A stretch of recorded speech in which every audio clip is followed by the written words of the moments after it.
Hallo und herzlich willkommen zu Just Petrolhead Things. Das hier ist das erste Review auf diesem Kanal und deswegen vorab kurz ein paar Worte. Bei Reviews geht es mir persönlich darum, die Fahreindrücke und Erlebnisse in einer kompakten, abgeschlossenen Form, die ich mit bestimmten Fahrzeugen hatte, mit euch zu teilen. Habt ihr aber mal keine Lust auf mein Gelaber, könnte der Kanal trotzdem für euch interessant sein. Es gibt Autobahnfahrten, es gibt POV-Fahrten, Soundvideos und alles, was das Herz begehrt. Das heißt, gerne könnt ihr euch das angucken. Heute würde ich mich aber freuen, wenn ihr mir weiter folgt beim Review dieses C63 AMG. Unschwer zu erkennen ist es die Limousine und es ist das S-Modell mit 510 PS. Die Frage, die sich heute gestellt werden muss, ist das ein würdiger Nachfolger für den alten C63 AMG auf der W204-Plattform? Dieser war das erfolgreichste AMG-Fahrzeug, was jemals gebaut wurde. Es wurde über 40.000 Mal weltweit verkauft. Wie auch schon beim Vorgänger war es der Motor, der dieses Auto legendär gemacht hat. Es war ein 6,2 Liter V8 Saugermotor. Hier haben wir jetzt nur noch einen 4 Liter V8 Biturbo. Die Frage ist dieser Wagen schlechter als der Vorgänger? Sind sie auf gleicher Augenhöhe? Oder wie positioniert sich das neue Auto gegenüber dem alten? Um das herauszufinden, gucken wir uns jetzt erstmal näher den Motor an, denn das, wie auch schon beim alten Fahrzeug, ist das Kernstück. Also dann, öffnen wir mal den Quell der Freude. Voilà. Was ihr hier sehen könnt, ist der Motor mit der Typenbezeichnung M177, löst den Vorgänger M156 ab und ist so auch zu finden im AMG GT und GTS, dann allerdings mit Trockensumpfschmierung und der Typenbezeichnung M178. Wie wurde es erreicht, über 2 Liter Hubraum zu sparen und dabei dieselbe bzw. mehr Leistung zu erreichen? Das Ganze wurde mit 2 Turboladern gemacht, die zwischen den Zylinderbänken verbaut sind. Das ist eigentlich eine pfiffige Sache, weil normalerweise hängen die hier vorne oder hier an der Seite und dadurch wird das komplette Aggregat mit diesen Geschwülsten ziemlich groß. So erreicht man ein super kompaktes Motorenkonzept. Zweiter Vorteil ist, dass dadurch, dass diese Turbolader direkt an den Auslässen montiert sind, eine super Ansprechverhalten auf den Abgasstrom gegeben ist. Das heißt, das Ansprechverhalten des Gaspedals wird auch deutlich verbessert. Wie sind die Zahlen des alten Motors und des neuen Motors? Der alte Motor hatte um die 450 PS, der hier hat jetzt in der höchsten Version 510 PS, in der Non-S-Version 470 ungefähr. Was wirklich relevant ist, ist aber das Drehmoment. Die S-Version hat 700 Newtonmeter Drehmoment, die Non-S-Version 650 Newtonmeter Drehmoment und der alte hatte 600 Newtonmeter Drehmoment, maximales Drehmoment. Was jetzt aber wirklich besonders ist der Drehmomentverlauf, denn der ist bei dem Modell hier ab 1500 Umdrehungen schon bei dem maximalen Drehmoment und wir haben ein riesiges Plateau, wo dieses Drehmoment verläuft. Beim alten Motor hingegen mussten wir richtig drehen und arbeiten, bis wir bei 4000 Umdrehungen etwa angekommen sind und dann standen erst die 600 Newtonmeter zur Verfügung. Die Kurve sieht dann so aus irgendwie. Das heißt, man musste arbeiten, typisch Sauger, um dieses Drehmoment zu erreichen. Durch die Zwangsbeatmung entfällt das bei dem Modell. Wie wirkt sich das auf die Fahrleistung aus? Der hier kann in 4,1 Sekunden von 0 auf 100 beschleunigen und hat wirklich in jeder Lebenslage unendlich viel Power. Das ist echt der Wahnsinn. Wie gesagt, beim alten musste man halt drehen und so weiter. Auch sehr, sehr geil, ist motorsportlicher, aber das hier ist im Endeffekt das schnellere Aggregat, sage ich mal. Was auch beeindruckend ist der Verbrauch dieses Motors. Angegeben ist er mit 8,2 Litern. Ja, Verbrauchsangaben der Hersteller sind so ein bisschen für den Arsch, aber für relative Vergleich sind sie doch zu gebrauchen. Der alte hatte 12 Liter Verbrauch in der Herstellerangabe. Das heißt, wir haben hier 4 Liter Differenz. Und diese 4 Liter, das sind echte 4 Liter, die wir wahrscheinlich im Alltagsgebrauch, wenn wir beide Fahrzeuge mal testen würden, auch als Differenz rausbekommen würden. Das heißt, 4 Liter weniger ist schon eine Hausnummer, insbesondere wenn man halt solch ein Fahrzeug hat, was für die Rennstrecke ein Monster sein muss, aber im Alltag eben weniger verbrauchen sollte. Einfach, weil es total schwachsinnig ist, 20 Liter zu verbrauchen, wenn man es gerade nicht braucht. Das wurde mit relativ pfiffigen Maßnahmen erreicht. Zum einen natürlich durch die Turbolader, aber dann auch durch selektive Zylinderabschaltung, durch eine Segelfunktion und so weiter. Das heißt, da ist wirklich Energie reingeflossen, das so effizient zu gestalten. Ich finde diesen Motor klasse. Der alte hatte seinen ganz eigenen Charme, aber ich finde den, glaube ich, besser aufgrund des niedrigen Verbrauchs und der trotzdem besseren Fahrleistungen. Und akustisch hat AMG hier auch einiges auf die Beine gestellt, um den alten Sound gerecht zu werden. Probieren wir das mal aus.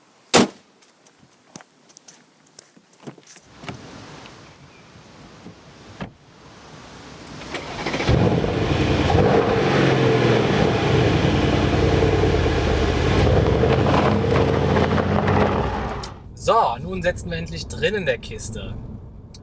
Was besprechen wir zuerst? Ich würde sagen, wir fangen mit der Sitzposition an und den Bedienelementen. Denn das ist für mich immer das Erste, was darüber entscheidet, ob ich ein Auto interessant finde oder nicht. Weil wenn ich da drin nicht gut sitzen kann oder alles total murksig angeordnet ist, dann habe ich schon keinen Bock auf das Auto. Dieser Wagen hat meinen Test wunderbar bestanden.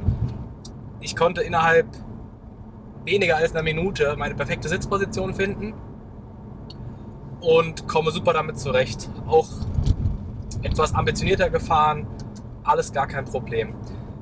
Den einzigen minimalen Kritikpunkt, den ich vielleicht hätte,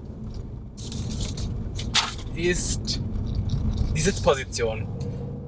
Für mein Gefühl könnten die Sitze noch ein paar Millimeter niedriger sein. Es muss dann aber auch angemerkt sein, es gibt von AMG dazu zu bestellen Performance-Sitze, die jetzt hier nicht verbaut sind.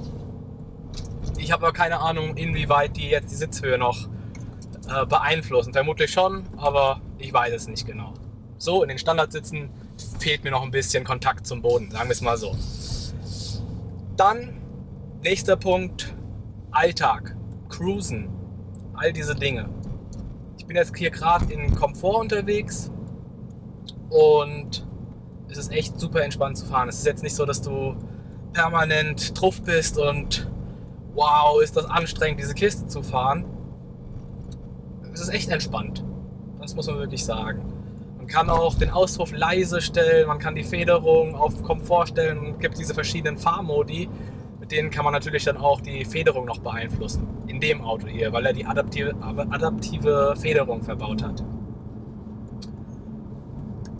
Genau, also den Cruise-Test hat er bestanden. Und was halt wirklich geil ist, du musst das Ding nicht immer treten, wenn du nicht gerade Bock drauf hast, sondern du kannst auch einfach dahin blubbern. Das Ding hat einen Sound zum Niedergehen. Das ist echt der Hammer, was die da gemacht haben. Das hier ist noch nicht mal der AMG Performance-Auspuff mit 3 Abgasklappen und rastet total aus, sondern das ist der Standardauspuff und der macht schon so einen genialen Klang, es ist der Wahnsinn.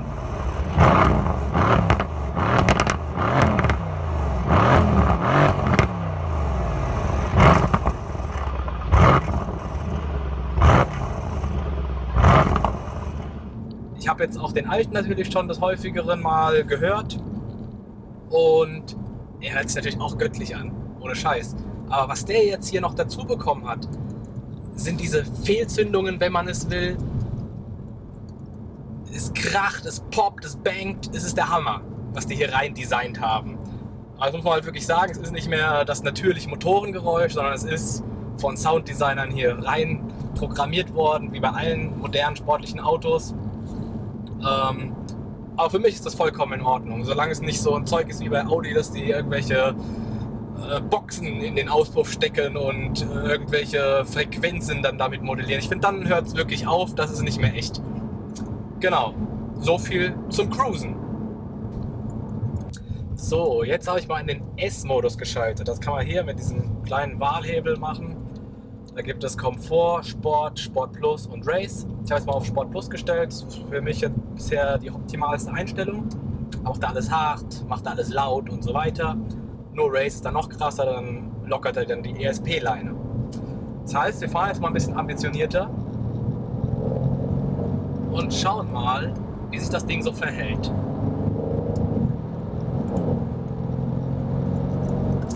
Was soll ich sagen? Das ist krass, das ist richtig krass. Man muss sich überlegen, wir haben hier ein Auto das 1,7 Tonnen wiegt, etwas mehr als 1,7 Tonnen. Jetzt kommen wir natürlich noch einen Ticken mehr. Und das fährt sich so leichtfüßig, das ist der Hammer, was die da rein ingeniert haben, sage ich mal. Ich will nicht über den Verschleiß nachdenken, den Lager, Bremsen und Pipapo durch das hohe Gewicht und die trotzdem guten Fahrleistungen erleiden oder auch die Reifen. Da denken wir nicht über die Reifen nach. Aber was hier gebaut wurde, ist wirklich genial. Wie auch beim M4 damals bin ich wieder beeindruckt, wie leicht dieses Auto zu fahren ist. Ich könnte auch wirklich Freunde von mir da dran setzen, die nicht so gut Auto fahren können. Nicht, dass ich super toll Auto fahren könnte, aber ich habe halt schon ein paar Fahrtrainings hinter mir und so weiter.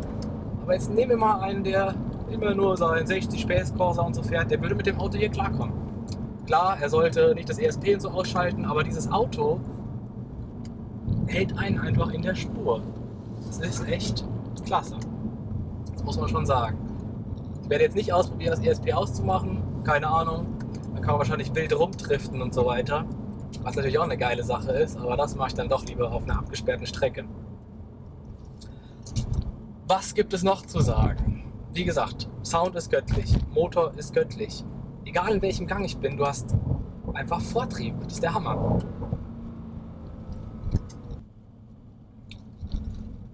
So, gehen wir jetzt nochmal aufs Handling ein.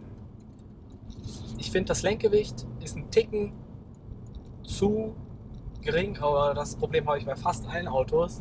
Das letzte Auto, wo ich das Lenkgewicht richtig gut fand, war der GT86, den ich auch eine Zeit lang gefahren bin. Aber selbst hier auf Sport ist es mir noch ein Ticken zu stark, die Unterstützung. Aber das ist Geschmackssache und man kommt damit optimal klar. Was wirklich krass ist, ist, wenn man in engere Kurven reinfährt, wie wunderbar dieses Auto da noch entlang tänzelt. Tänzeln ist das richtige Wort. Denn, zumindest in Sport Plus, hat man immer noch so einen leichten, loses Heck am Start.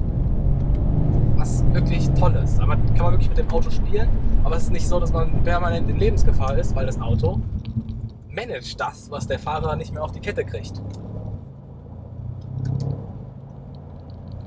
Ein elementarer Bestandteil dieses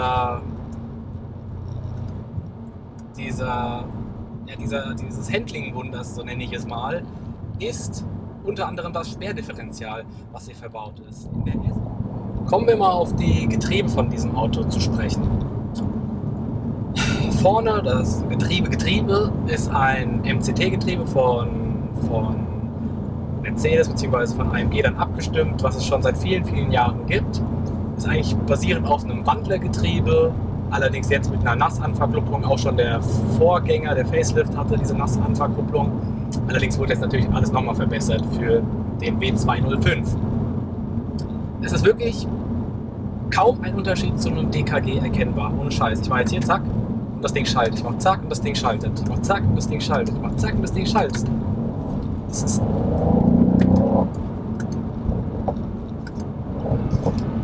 ohne Mist, du brauchst kein DKG, wenn du es auch so haben kannst. Finde ich. Das ist meine persönliche Meinung. Kommen wir zum zweiten Getriebe. Und zwar das Differential an der Hinterachse. Das Differential gibt es in zwei Ausführungen. Im normalen C63 ein mechanisches Sperrdifferential und hier im S ein elektronisch gesteuertes Sperrdifferential.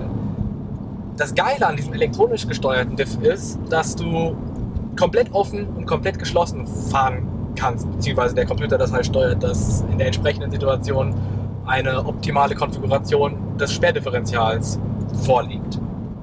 Aber auch die nicht elektronisch gesteuerte, sondern die mechanische Variante finde ich super, weil das war das, was dem Vorgänger absolut gefehlt hat.